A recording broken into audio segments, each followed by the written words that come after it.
Om Swastiastu, perkenalkan kami dari SGDA 3 akan mempresentasikan student project kami dengan judul Bereavement Support as Excellent Palliative Care. Perkenalkan, saya Yuan Astia Budi Utami, NIM 19025 11017. Di sini saya akan mempresentasikan mengenai latar belakang dari Bereavement Support as an Excellent Palliative Care. Perawatan paliatif memiliki tujuan yaitu untuk meningkatkan kualitas hidup pasien. Selain itu juga untuk memberikan dorongan ataupun dukungan pada keluarga pasien yang dikenal dengan Bereavement Support apabila pasien telah dinyatakan meninggal. Bereavement Support ini sendiri diusulkan untuk memberikan bantuan untuk menghadapi duka cita pada keluarga pasien untuk mencapai hasil kesehatan yang lebih baik, di mana menargetkan dukungan sesuai dengan yang dibutuhkan, seperti memberikan pelayanan konseling untuk mengurangi kesedihan dari keluarga yang ditinggalkan. Maka dari itu, pada Bereavement Support sendiri ada yang dikenal dengan namanya course grief. Adapun faktor risiko yang mempengaruhi dari Bereavement Support ini sendiri itu bervariasi, yaitu biasanya pada keluarga-keluarga yang merasa ditinggalkan oleh orang-orang yang terkasih, orang-orang terdekat, dan orang-orang yang mereka sayangi. Sehingga Bereavement Support ini sendiri dianggap penting karena mampu mempengaruhi kesehatan mental bagi keluarga yang ditinggalkan. Sehingga dibentuklah satu guideline yang nantinya akan membantu dalam menerapkan Bereavement Support itu sendiri. Perkenalkan, nama saya Putu Kintan Landari dengan 3 digit terakhir 190. Adapun rumusan masalah pada student project kali ini adalah yang pertama, apa definisi dari palliative care dan bereavement support. Kemudian yang kedua, apa bagian perjalanan duka atau the course of grief. Kemudian yang ketiga, apa faktor risiko yang meningkatkan bereavement. Kemudian yang keempat, apa salah dari bereavement support untuk pelayanan palliative care. Yang kelima, apa guideline dari bereavement support. Dan yang keenam, apa komplikasi dari bereavement support. Dan itu tujuannya sendiri adalah untuk mengetahui definisi dari palliative care dan bereavement support. Kemudian yang kedua, untuk mengetahui bagian perjalanan dari duka atau the course of grief. Kemudian yang ketiga, untuk mengetahui faktor risiko yang dapat meningkatkan bereavement. Kemudian yang keempat, untuk mengetahui standar dari bereavement support untuk pelayanan palliative care. Kemudian yang kelima, untuk mengetahui guideline dari bereavement support. Dan yang keenam, untuk mengetahui komplikasi dari bereavement support. Adapun manfaat dari dibuatnya student project kali ini adalah yang pertama bagi praktisi, di mana diharapkan student project ini dapat menjadi dasar pemahaman atau pedoman pengetahuan untuk tenaga medis di lapangan mengenai bereavement as an excellent palliative care. Kemudian yang kedua bagi peneliti, di mana student project ini diharapkan dapat dijadikan sebagai acuan bagi rekan peneliti lainnya dalam penelitian selanjutnya mengenai bereavement as an excellent palliative care. Kemudian yang ketiga adalah bagi mahasiswa, di mana student project kali ini dapat digunakan sebagai sumber pembelajaran dalam meningkatkan pemahaman dan literatur keilmuan mengenai bereavement as an excellent palliative care. Baik, perkenalkan, saya Kak Dedina Yusri Yunanti dengan 3 digit terakhir 012. Di sini saya akan menjelaskan tentang definisi palliative care dan juga bereavement support. Jadi menurut WHO 2019, palliative care adalah pendekatan perawatan interdisiplin yang bertujuan memberikan dukungan terhadap keluarga, meningkatkan kualitas hidup pasien yang dilakukan dengan cara mengurangi dan mencegah keluhan melalui identifikasi awal, pengobatan terhadap keluhan yang benar, dan masalah lainnya, baik secara fisik, psikososial, maupun spiritual. Adapun prinsip palliative care adalah yang pertama memberikan bantuan untuk mengatasi rasa nyeri dan gejala fisik lain, menganggap kematian sebagai proses yang normal, dan juga menghargai kehidupan, tidak untuk menghambat atau mempercepat kematian, melakukan integrasi pada aspek sosial, psikologis, dan spiritual, lalu menawarkan dukungan untuk membantu pasien agar bisa hidup seaktif mungkin, menawarkan dukungan terhadap keluarga pasien hingga masa duka cita, melakukan pendekatan tim yang bertujuan untuk mengatasi kebutuhan pasien dan keluarganya, dan meningkatkan kualitas hidup pasien dan prognosis penyakitnya secara positif. Lalu bereavement support dapat didefinisikan sebagai dukungan terhadap persiapan dan selama duka cita. Dukungan tersebut dalam mengatasi rasa sakit secara emosional, fisik, spiritual, dan psikologis yang terkait dengan kematian seseorang. Adapun faktor yang mempengaruhinya yaitu adalah jenis kematian, ciri kepribadian, hubungan individu dengan orang yang meninggal, dukungan masyarakat, pengalaman terhadap kesedihan, dan juga norma budaya. Baik, sebelumnya perkenalkan, nama lengkap saya Maria Julieta Kanaria Ngalilato dengan 3 digit terakhir 01.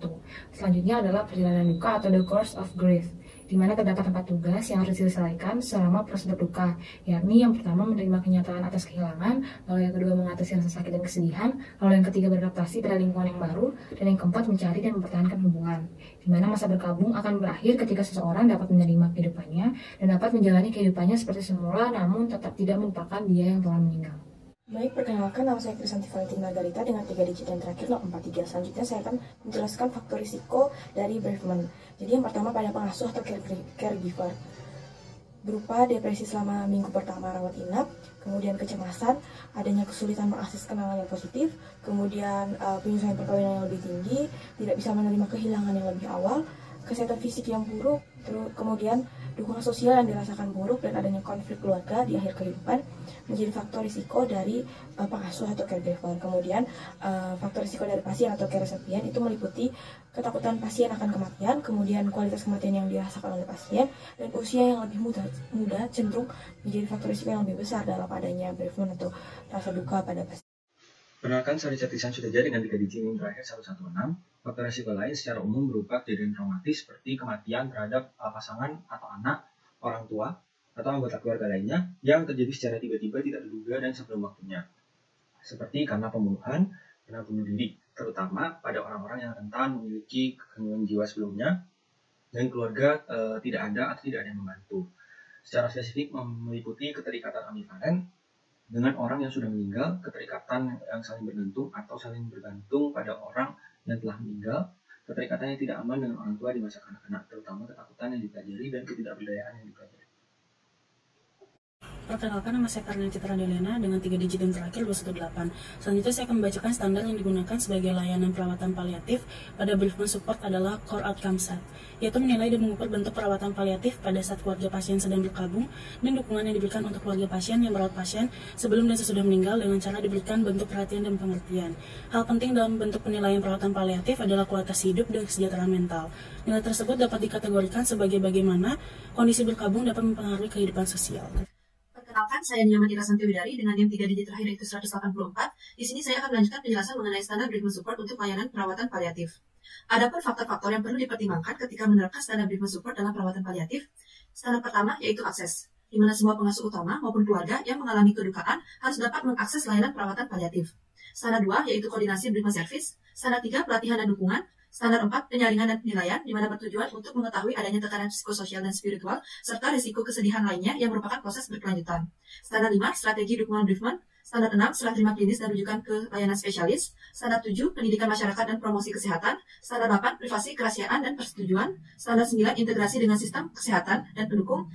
Dan standar 10 yaitu alokasi sumber daya. Perkenalkan, saya Purwosina Pramana Putra dengan kredit terakhir yaitu 019. Di sini saya menjelaskan mengenai guideline dari bereavement support sebelum pasien meninggal. Yang pertama, tim multidisiplin harus mengetahui caregiver serta identifikasi hubungan dan juga dukungan kepada pasien. Selain kepada pasien, tenaga kesehatan juga memberikan dukungan dan perawatan kepada individu di lingkungan pasien. Selain bertukar informasi, hal ini juga akan memberikan pemahaman serta evaluasi mengenai fungsi dari keluarga dan juga caregivers. Yang kedua, tim multidisiplin perlu menilai bereavement support yang dibutuhkan oleh caregivers. Dengan penilaian ini, maka didapatkan individu-individu yang membutuhkan dukungan yang lebih jauh. Biasanya terdapat beberapa faktor yang memudahkan untuk coping dan juga penyesuaian individu terhadap proses kehilangan, seperti yang pertama, dukungan emosional dan praktis, kemudian paham bahwa kesedihan merupakan proses yang normal dan juga membantu perawatan terhadap diri dan juga adanya harapan, serta memanfaatkan pengalaman kehilangan di masa lalu. Dan yang ketiga, tim multidisiplin menyediakan informasi mengenai persiapan kematian. Persiapan caregiver untuk kematian pasien berupaya untuk membuka jalan di mana mengurangi risiko luaran seperti pengembangan mental negatif, di mana kesiapan sangat dipengaruhi oleh keterlibatan dalam perawatan, kemudian pengalaman merawat pasien saat kondisi kritis, dan diskusi mengenai kemajuan perawatan dari pasien. Perkenalkan, nama saya Putri Gangga Puspita Dewi dengan 3 digit yang terakhir 130. Untuk deadline bereavement support setelah kematian, yang pertama, tim interdisipliner mengakui kematian pada keluarga pasien agar keluarga mendapatkan kejelasan serta dapat menerima pernyataan tersebut. Yang kedua, informasi duka tersedia untuk keluarga, baik secara lisan maupun tertulis, untuk tidak menimbulkan kesalahpahaman. Dan yang terakhir, pengkajian ulang kebutuhan bereavement support antara 6-13 bulan, khususnya jika kematian pasien terjadi secara tidak terduga atau seorang anak maupun remaja. Perkenalkan, nama saya Putu Angga Prawira Suraputra dengan NIM 204. Jadi sini saya akan menjelaskan tentang komplikasinya. Komplikasi kehilangan atau yang disebut dengan gangguan kesedihan berkepanjangan. Di sebuah kehilangan merupakan suatu pengalaman yang sangat berat dan dapat menimbulkan kesedihan yang kompleks.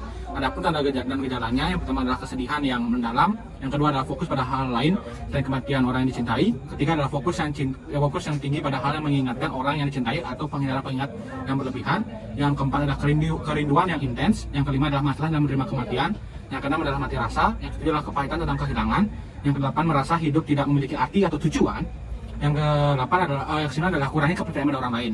Tanpa penanganan tepat, individu dapat mengalami depresi, keinginan atau perilaku bunuh diri, kecemasan, post-traumatic stress atau PTSD, gangguan tidur, meningkatkan risiko gangguan fisik, kesulitan dalam aktivitas sehari-hari yang berkepanjangan, serta penyalahgunaan alkohol, nikotin atau zat lainnya. Baik, perkenalkan, nama saya Hada Yusri Krisayanti dengan 3 digit terakhir yaitu 034. Di sini saya akan melanjutkan presentasi yaitu mengenai kesimpulan. Terdapat 3 kesimpulan, yaitu yang pertama, untuk pengertian palliative care itu sendiri merupakan suatu perawatan interdisiplin dalam hal meningkatkan kualitas hidup pasien dan memberikan dukungan kepada keluarga pasien. Sedangkan untuk bereavement support merupakan suatu dukungan terhadap persiapan dan selama duka cita. Kemudian untuk yang kedua yaitu terdapat 4 tipe perjalanan yang dialami oleh individu atas kepergian dari seseorang. Yang pertama yaitu menerima kenyataan atas kehilangan. Kemudian yang kedua yaitu beradaptasi pada lingkungan baru. Kemudian yang ketiga yaitu mencari dan mempertahankan hubungan. Kemudian yang terakhir yaitu beradaptasi terhadap rasa sakit dan kesedihan. Kemudian untuk kesimpulan yang terakhir yaitu sebelum pasien meninggal, tim multidisiplin harus mengetahui siapa keluarga pasien, teman dekat pasien, hingga caregiver yang mengawasi pasien. Hal ini dilakukan untuk mengawasi komplikasi yang mendatang yang terjadi pada seseorang yang berada di dekat dengan pasien. Baik, sekian dari saya. Terima kasih. Sekian presentasi dari kelompok SGD A3.